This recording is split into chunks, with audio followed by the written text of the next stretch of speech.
Et ce matin, on est ensemble pour une série. On continue cette thématique qu'on a déjà commencée, on en a déjà parlé dans les semaines qui sont passées. C'est la thématique Ecclésia. Si t'es de la maison, si t'es d'ici, toi tu sais qu'à chaque rentrée, on aime lancer l'année scolaire avec une thématique vision, avec une thématique identitaire pour nous. Et c'est ce qu'on a fait cette année. Et la thématique, c'est Ecclésia. Des images d'hier pour l'Église d'aujourd'hui.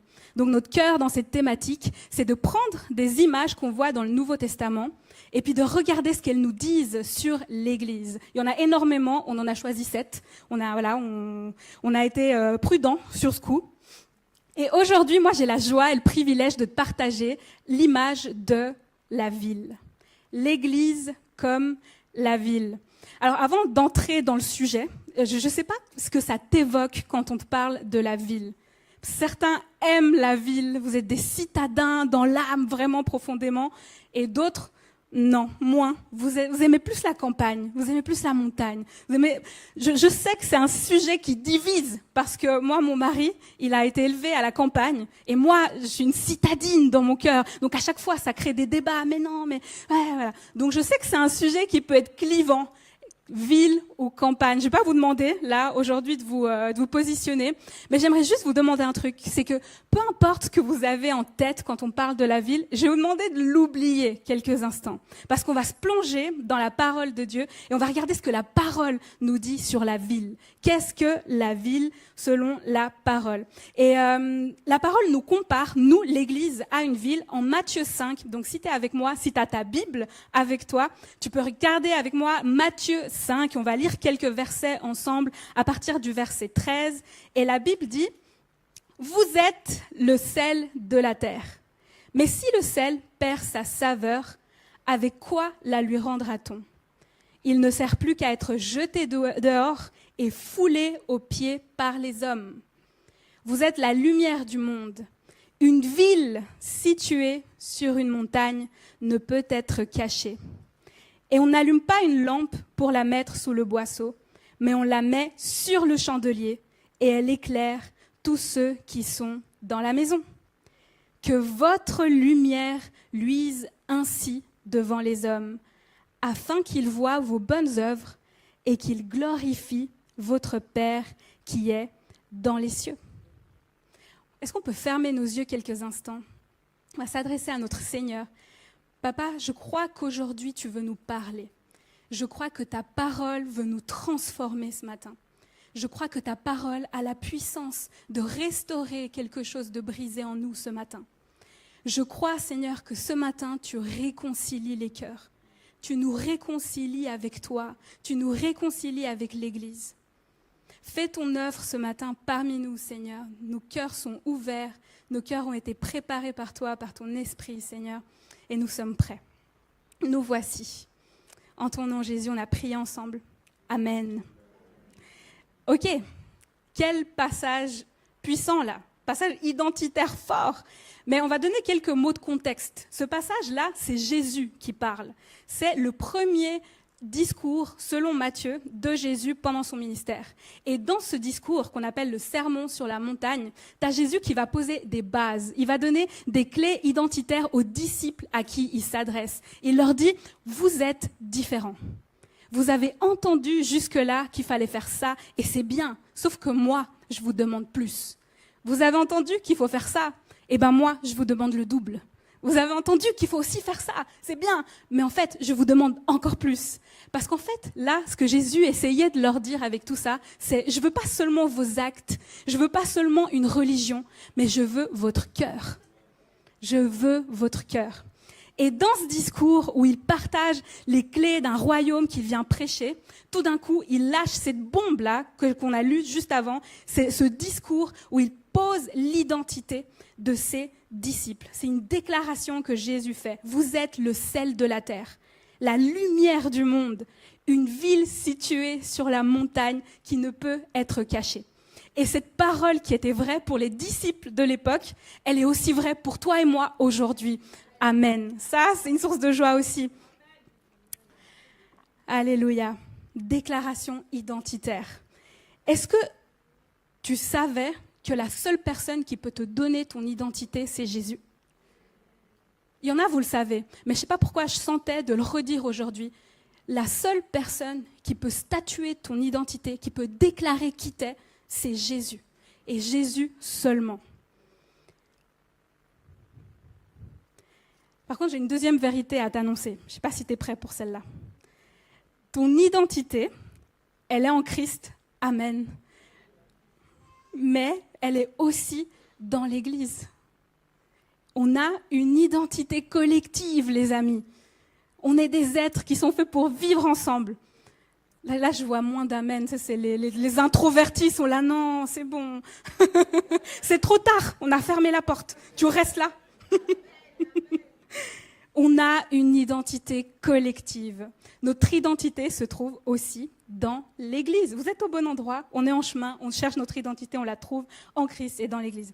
Et ce matin, j'ai une première vérité à vous énoncer par rapport à cette ville à laquelle Dieu nous compare, à laquelle Jésus nous compare, c'est que l'Église est une ville dans la ville. L'Église est une ville dans la ville. C'est la déclaration identitaire. Il y a quelques semaines, on a parlé de ce que signifiait le mot « ecclésia » qui a donné le nom à cette thématique. Et c'est le fait d'être appelé hors. C'est un rassemblement des membres d'une cité qui se trouvait à l'extérieur des murs de la ville pour parler des affaires de la ville. Donc, ce n'était pas quelque chose de religieux en soi, mais c'était un lieu, une communauté qui se réunissait pour parler des affaires de la ville. Et en faisant toutes ces recherches, je me suis posé une question. Est-ce que la ville, à l'époque de Jésus, quand Jésus disait ça, ça signifiait la même chose que ça signifie pour nous aujourd'hui? Et les recherches définissent la ville de l'époque de Jésus comme un centre peuplé de manière substantielle, offrant des services spécialisés à une société plus vaste. Bon, il y a des mots compliqués, mais en fait, tout ce que ça dit, c'est que c'est un lieu où il y a beaucoup de concentration, c'est très peuplé, et en fait, c'est pas un lieu qui se sert à lui-même, mais c'est un lieu qui est fait pour servir de centre administratif à tout le reste, qui sert aussi de ressource pour tout le reste. En fait, il faut que tu aies en tête que la ville, à l'époque, c'est pas comme chez nous, maintenant où on a une ville qui appartient à un État. À l'époque, tu avais un État, et l'État n'était pas protégé, c'est-à-dire que tu n'avais pas de garde dans les frontières des États. Tu pouvais passer la frontière tranquillement. Les seuls endroits qui étaient protégés, c'était les villes importantes, les grandes villes, celles qui étaient situées justement en haut de la montagne. C'était ça la ville à laquelle pensait Jésus quand il était en train de comparer l'Église à la ville. Nous sommes une ville dans la ville. La Bible dit qu'on est citoyen du monde, mais qu'on a une autre citoyenneté. Qu'on n'est pas citoyen du monde, qu'on a une autre citoyenneté. Mais attends, on va lire ensemble, comme ça tu verras que ce n'est pas moi qui invente, que c'est dans la Bible. Donc dans 1 Pierre 2, 9, 10, la parole dit « Mais vous êtes un peuple élu, une communauté de rois prêtres, une nation sainte, un peuple que Dieu a pris pour sien, pour que vous célébriez bien haut les œuvres merveilleuses de celui qui vous a appelé à passer des ténèbres à son admirable lumière. Car vous qui autrefois étiez son peuple, vous êtes maintenant le peuple de Dieu. Vous qui n'aviez obtenu compassion, vous avez désormais obtenu compassion. Toi et moi, mon ami, on a une autre citoyenneté. On est le peuple de Dieu. Je ne sais pas si... Moi, je suis équatorienne. Ici, officiellement, c'est mes papiers. Peut-être que toi, tu es suisse. Peut-être que tu es congolais, ivoirien, rwandais, je ne sais pas, français. Peut-être que tu es ça. Mais ta réelle citoyenneté, elle est dans le royaume des cieux. Et ça, par contre, je vais te dire quelque chose. Il n'y a pas de double nationalité avec le royaume des cieux. Tu en as une et une seule. Et si tu veux prendre la citoyenneté du royaume, tu dois renoncer à celle-ci. Tu dois renoncer à celle-ci. Tu ne peux pas faire de compromis. C'est la citoyenneté du royaume. Pour faire partie de cette ville sainte, il y a un prix à payer. Elle demande de sortir des ténèbres, comme on a vu dans ce passage. Et Colossiens 1,12 nous indique comment sortir des ténèbres. Elle dit « Rendez grâce au Père qui vous a rendu capable d'avoir part à l'héritage des saints dans la lumière, qui nous a délivrés de la puissance des ténèbres et nous a transportés dans le royaume du Fils de son amour, en qui nous avons la rédemption, la rémission des péchés. Il y a beaucoup de mots, encore une fois, mais il y a une idée que tu dois retenir. C'est qu'en fait, ça a déjà été fait. Le prix a déjà été payé pour toi. Tu as déjà été adopté. Tu sais, là, il y a un appel à sortir des ténèbres et on voit un père qui ne te dit pas « Allez, viens, approche-toi », mais qui vient te chercher, te sort lui-même des ténèbres et t'amène dans sa lumière. Vous savez, moi, ma maman, elle m'appelle souvent parce qu'elle fait des petits plats, etc. Et elle me dit « Viens manger à la maison, j'ai fait tel plat, c'est typique, viens manger ». Et moi, je dis « D'accord, j'arrive ». Et dans le temps que je commence à me préparer pour y aller, mon père m'attend en bas de mon immeuble. Et je dis, mais qu'est-ce que tu fais là? Mais ta maman m'a envoyé, et puis moi, ça me fait plaisir. Je viens te chercher pour venir manger. Et moi, je dis, mais quelle grâce! J'ai pas à cuisiner, j'ai pas à recevoir. Et en plus, vous venez me chercher, mais je mérite pas tant de grâce. Mais si des parents terrestres peuvent faire ça, t'imagines ce que fait notre Père Céleste? Il est venu nous chercher, il est venu de la lumière, il est descendu dans les ténèbres pour nous chercher. Mais c'est fou ça, c'est fou. C'est dingue. Merci Seigneur. La ville, c'est aussi un lieu de sécurité. Dans le Proche-Orient ancien, dans l'Antiquité, la ville, c'est un lieu de sécurité. Pourquoi? Parce que comme je t'ai dit, seules les villes étaient entourées de murailles et seules celles-là étaient gardées par des gardes jour et nuit. Et quand tu te balades dans l'Antiquité, j'ai une nouvelle pour toi, il n'y a pas l'électricité, hein. Il n'y a pas les lampadaires. Donc quand tu marches dans l'Antiquité la nuit, il fait noir, il fait vraiment nuit, tu ne vois rien. Donc je te dis pas le soulagement quand tu vois une ville illuminée au loin. Tu es heureux de voir ça. Tu te dis enfin. Et tu sais que là-bas, dans cette ville, tu vas trouver à boire, à manger, de quoi t'abriter, un lieu hospitalier, parce que c'était ça la culture du Proche-Orient ancien. C'était d'accueillir, c'était l'hospitalité. C'était une joie, c'était réconfortant de voir cette ville au loin, la lumière de cette ville luire au loin. Mais c'est pas parce que cette ville était sécuritaire que c'était un endroit, un petit cocon duquel il ne fallait pas sortir. Jésus, quand il nous compare à la ville, c'est surtout pas ce qu'il veut qu'on pense, qu'il faut qu'on reste entre nous, qu'il faut qu'on se divise, et qu'il faut que vraiment il y ait une dichotomie entre eux et nous, le monde et nous qui sommes saints. C'est pas ça que dit Jésus. Il dit que nous avons une identité. Je vais t'expliquer ça avec justement les images qu'il te donne. Il te dit que tu as une identité avec laquelle tu peux t'assurer de vivre en connexion avec le monde, dans le monde, sans pour autant être affecté. Et ça, c'est la deuxième vérité que je veux te donner ce matin. C'est que l'Église est nécessaire à la ville. Elle n'est pas juste faite pour être en dehors de la ville, elle est faite pour être à l'intérieur. Elle est nécessaire à la ville. L'Église est nécessaire à la vraie ville. Et le texte nous parle de deux symboles. Le premier, c'est le sel. Le sel. Dans un livre qui s'appelle « L'histoire mondiale du sel », parce que ça existe, il y a un manuel où tu peux trouver l'histoire du sel. C'est tellement quelque chose d'important qu'il y a un manuel sur l'histoire du sel, tu te rends compte? Et là-dedans, c'est répertorié, il y a 14 000 manières différentes d'utiliser le sel. Alors ce matin, je ne vais pas parler de tout, hein, t'inquiète pas. J'ai essayé de trouver quel était l'élément commun entre le sel et la lumière, et j'ai trouvé qu'en fait, les deux sont indispensables. Tu ne peux pas vivre sans sel, tu ne peux pas vivre sans lumière. Le sel, c'est indispensable déjà pour nos besoins physiologiques. Tes cellules ont besoin de sel, mais en plus de ça, dans l'Antiquité, c'était quelque chose de tellement précieux que les soldats romains étaient payés par kilo de sel. Enfin, ils étaient payés en sel. C'est de là que vient le terme salaire. Tu vois? Ah, pas folle la guêpe. C'est de là que vient le terme salaire. C'était tellement important dans l'Antiquité que tu étais payé comme ça.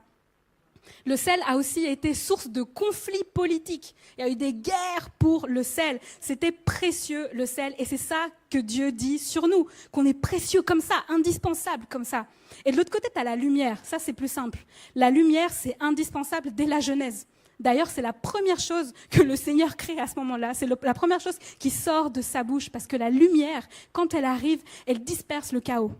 Avant ça, c'est le chaos. Sans lumière, c'est le chaos. Elle est indispensable. Sans lumière, il n'y a pas d'oxygène. Sans lumière, il n'y a pas de vie, il n'y a rien. Elle est indispensable. L'Église, mes amis, est indispensable. Je le crois. Je peux te poser une question, puisqu'on est entre nous. Je vais te poser une question. Si l'Église, notre Église, celle-ci, si l'Église, demain, elle disparaissait, qu'est-ce qui se passerait ? Ce serait quoi les conséquences si demain le boucher n'existait pas ? Je ne parle pas du bâtiment, je parle de nous. S'il n'y avait plus ça, quelles seraient les conséquences pour ce quartier ? Qui c'est qui nous regretterait ? À qui est-ce qu'on manquerait ? Est-ce que vraiment ce serait catastrophique si notre Église, elle disparaissait ? Est-ce qu'on est si indispensable ? Moi, je te laisse réfléchir, je ne sais pas. Il y a quelque temps, je me baladais dans mon nouveau quartier, j'habite aux Eaux Vives maintenant, je suis très heureuse, merci Seigneur. Et en fait, vous savez, là où il y a une place où il y a la mairie, pour ceux qui sont de Genève, peut-être que vous connaissez, si vous n'êtes pas de Genève, c'est une place, c'est central, et puis on a une rue vraiment très importante. Voilà, il y a beaucoup de feux là, beaucoup de circulation dans les heures de pointe, c'est pas facile. Et en fait, il y a quelques jours, je marchais, et j'étais sur le point de m'engager sur le passage piéton, quand les feux de signalisation se sont arrêtés et ils sont devenus noirs. Et donc moi, j'ai eu un moment d'hésitation, je me suis arrêtée, j'ai regardé les autres feux et tous les feux de la rue étaient devenus noirs. Il n'y avait rien, il n'y avait plus de lumière. Et en fait, il y a eu un moment de silence, mes amis. On s'est tous regardés sur la rue et l'instant d'après, c'est devenu le chaos. On a entendu des klaxons, des gens qui passaient, d'autres qui esquivaient, des vélos qui tombaient, des piétons, moi, qui ont pris peur et qui sont partis. Et c'était un chaos. Et je me suis rendu compte à ce moment-là, je pense jamais aux feux. Je pense jamais aux feux de circulation. Mais qu'est-ce qui sont nécessaires ? Qu'est-ce qui sont indispensables ? Parce qu'ils se sont éteints le temps d'un instant. Il y a eu un chaos dans une rue. Les gens ne savaient plus où aller. Les gens étaient désorientés. Et tout d'un coup, ce feu qui était censé être une protection est devenu un danger parce qu'il n'illuminait pas.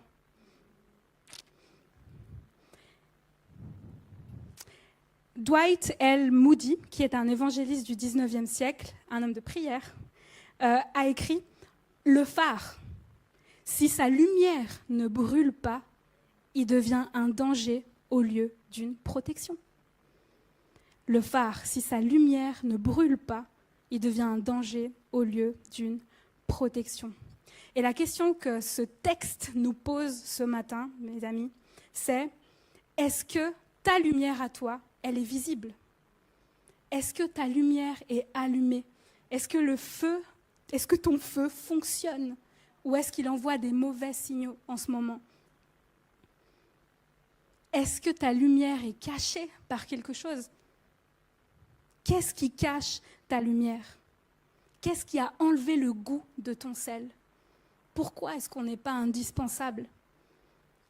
Tu sais, quand la parole, elle dit qu'on est comme ce sel qui n'a plus de goût, ça fait référence à la manière dont on stockait le sel en Israël. En fait, on le stockait dans des vases qu'on mettait à même le sol. Et donc là, la pluie venait, on faisait le ménage, voilà, on nettoyait le sol. Et en fait, il y avait une humidité qui se créait au fond du vase. Et le sel qui était au fond, il devenait corrompu. Petit à petit, avec le temps, il perdait son sel. Le sel qui est incorruptible normalement. Mais à force de côtoyer l'eau, à force de se corrompre petit à petit, le sel du bas devenait inutilisable. Alors qu'est-ce qu'on faisait ? On prenait la jarre et on jetait le sel dans la rue, et puis les gens marchaient dessus, parce que c'était quelque chose d'inutile. Ça ne servait plus à rien, il n'y avait plus de saveur. Et la question, c'est ce matin, mais est-ce qu'il y a quelque chose qui nous a enlevé ce goût ? Est-ce qu'il y a quelque chose qui nous a volé cette saveur ? Est-ce qu'on s'est corrompu avec quelque chose ? Nous qui devions être influence, est-ce qu'on a été influencés ?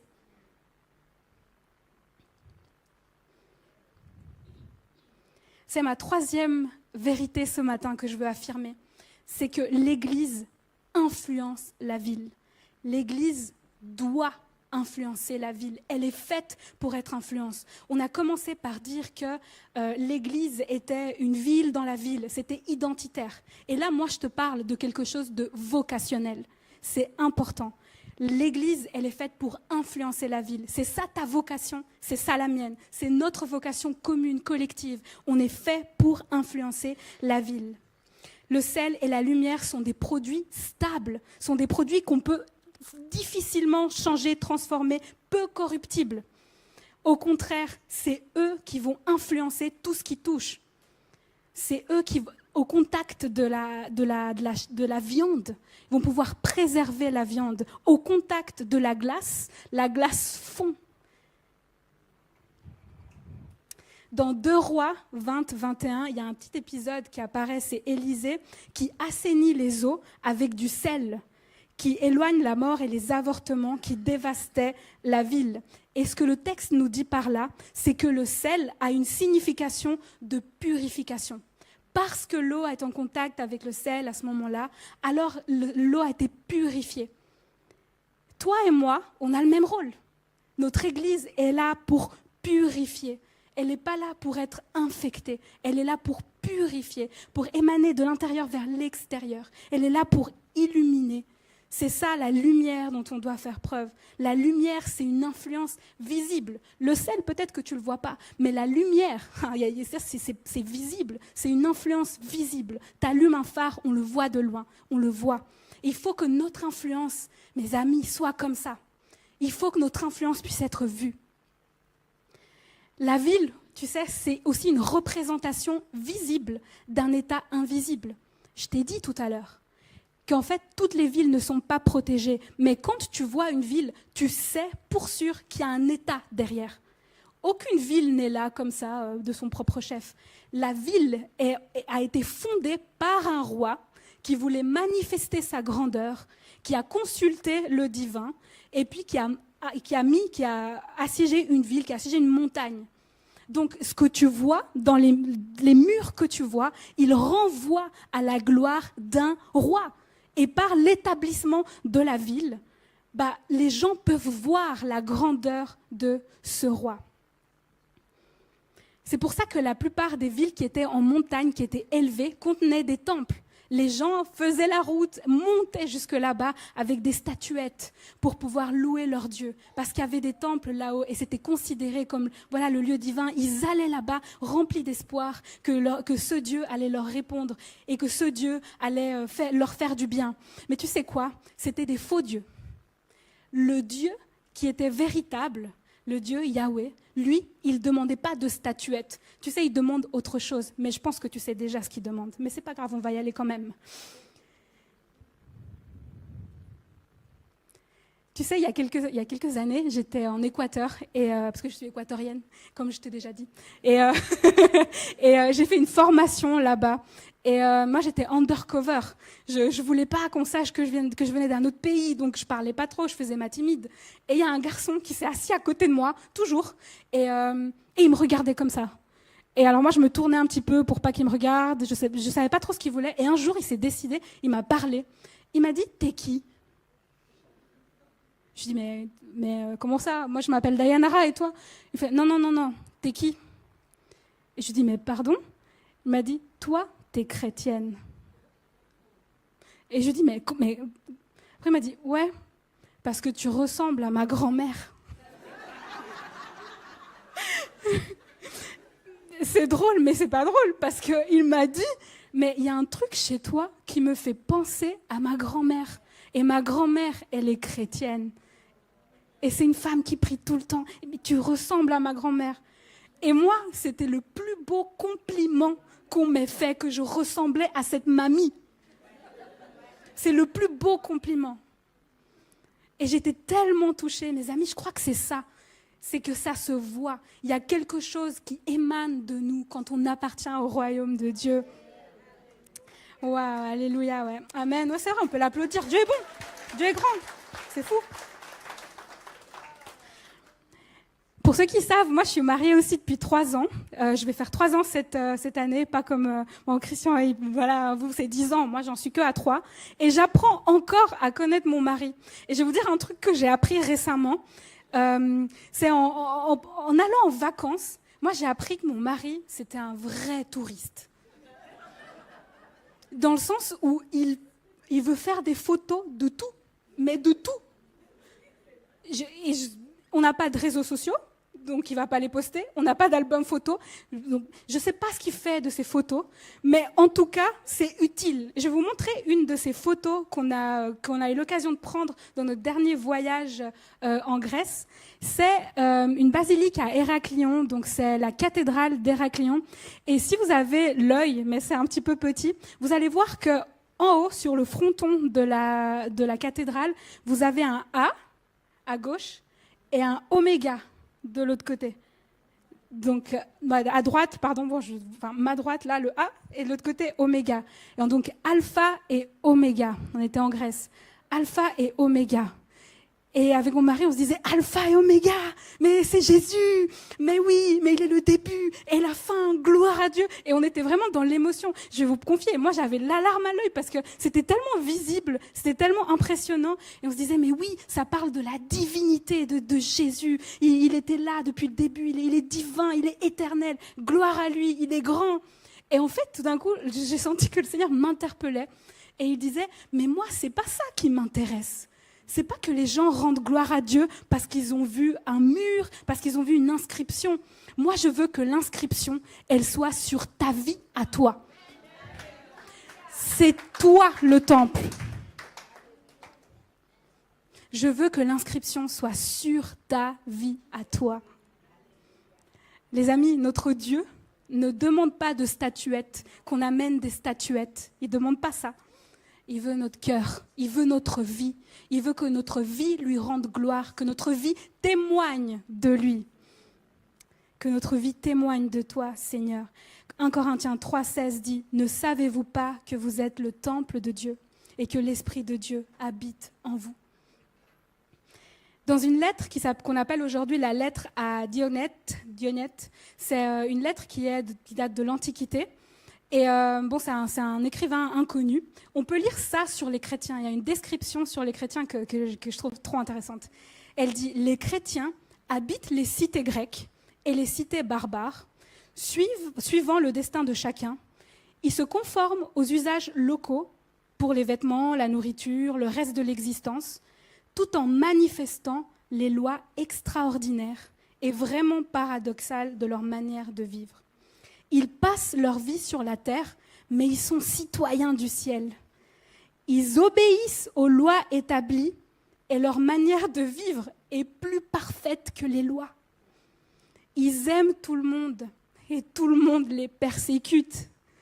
Ils manquent de tout et ils ont tout en abondance. On les méprise et dans ce mépris, ils trouvent leur gloire. On les calomnie et ils y trouvent leur justification. On les insulte et ils bénissent. On les outrage et ils honorent. S'il y avait une lettre qui était écrite sur les chrétiens aujourd'hui, est-ce qu'on verrait la même chose? Est-ce qu'on écrirait ça de nous? Qu'est-ce qu'on dirait sur nous? Philippiens 3,20 dit « Mais notre cité à nous est dans les cieux. Ce qu'on vit ici doit être un microcosme de quelque chose qui va s'étendre. » La ville n'a pas été créée pour elle, souvenez-vous. Elle a été créée pour quelque chose de plus vaste, on l'a dit d'entrée de jeu. Le projet de Dieu pour la ville, mes frères et sœurs, il passe par nous. Ce qu'on vit ici, dans ces murs, ça doit être un microcosme de quelque chose qui va s'étendre dehors. Amen. Tu sais que c'était le projet de Dieu depuis le début, ça?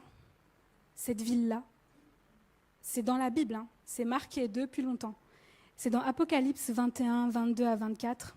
C'est un passage qui nous dit ce qui va se passer dans la fin des temps, ce qui va se passer dans l'avenir, ce qui nous attend. Et c'est une vision que Dieu donne à Jean. Et il a écrit « La ville qu'il voit, il voit une ville face à lui. La ville n'a besoin ni du soleil, ni de la lune pour l'éclairer, car la gloire de Dieu l'éclaire. Et l'agneau est son flambeau. L'agneau, c'est Jésus.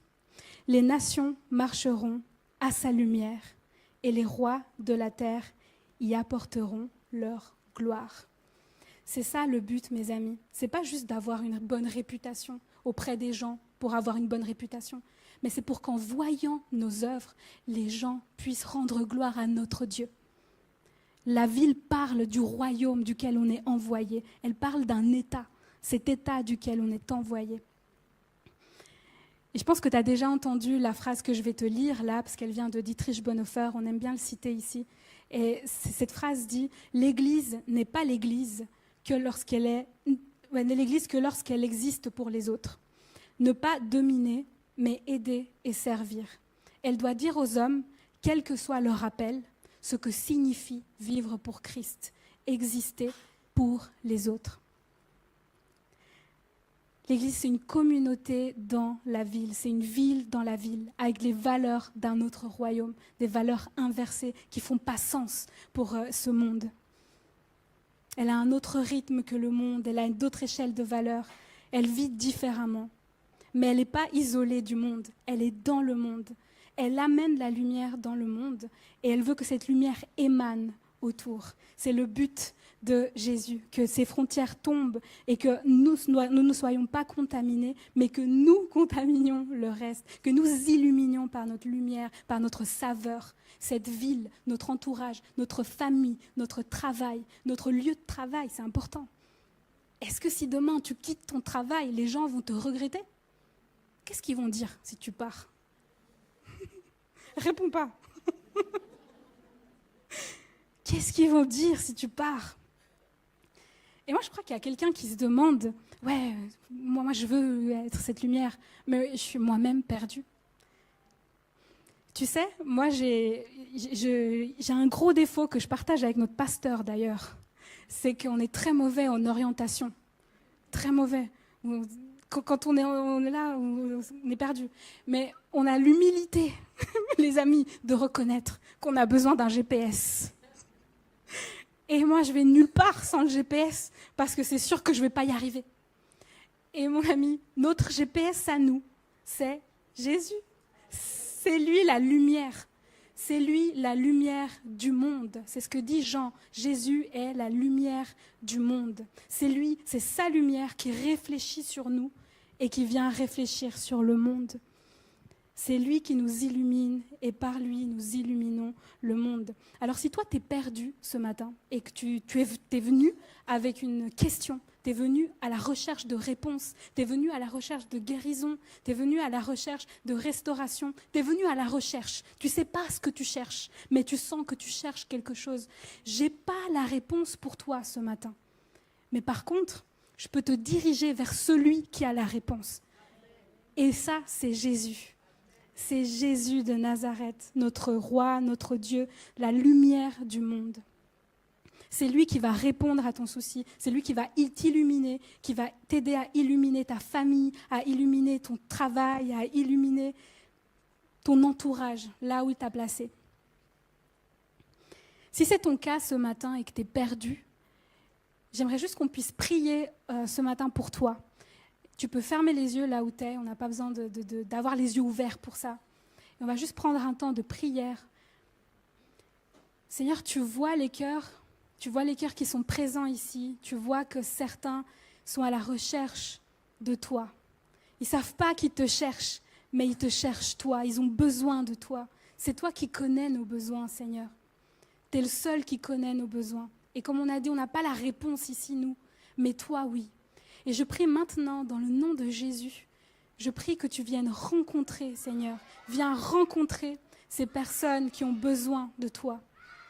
Viens rencontrer, viens te révéler ce matin à celui qui a besoin d'une révélation. Peut-être que tu as entendu ce qui a été dit ce matin, et ce n'est pas la première fois. Tu le sais dans le fond de toi, c'est un rappel, mais tu sais aussi que tu as perdu ta saveur.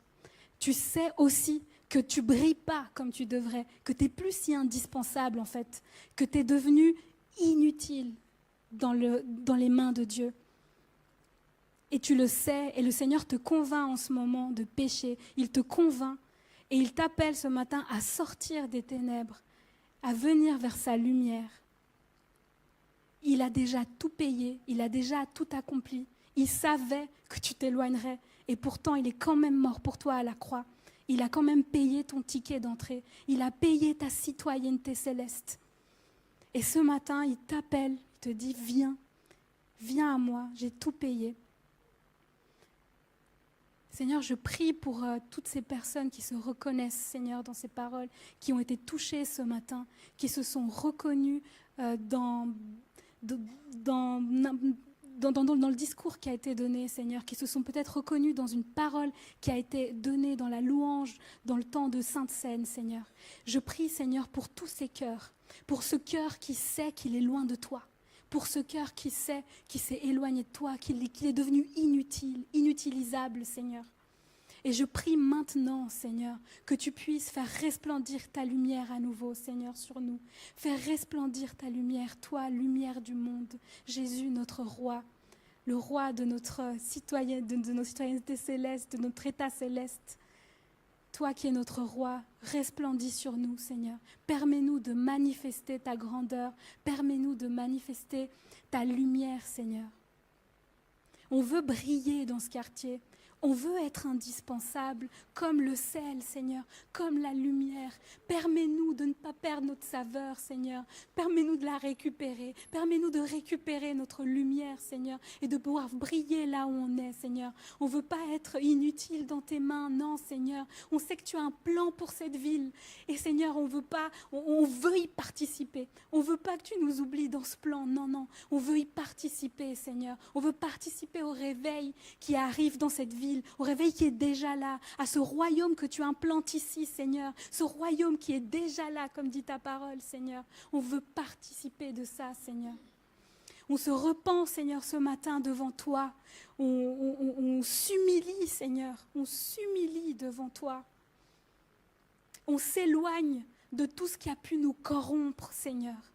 On s'éloigne de tout ce qui a pu nous transformer, nous enlever la saveur, nous enlever la lumière, Seigneur. Ce matin, tu nous en donnes la capacité, tu nous en donnes la force, tu nous délivres, Seigneur. S'il s'agit d'une addiction, s'il s'agit de quelque chose qui nous enchaîne, tu as la capacité de délivrer. Ton esprit est assez puissant pour délivrer et tu délivres ce matin. Tu délivres ce matin, Seigneur. Oui, tu sauves encore ce matin. Alléluia. Amen. Amen.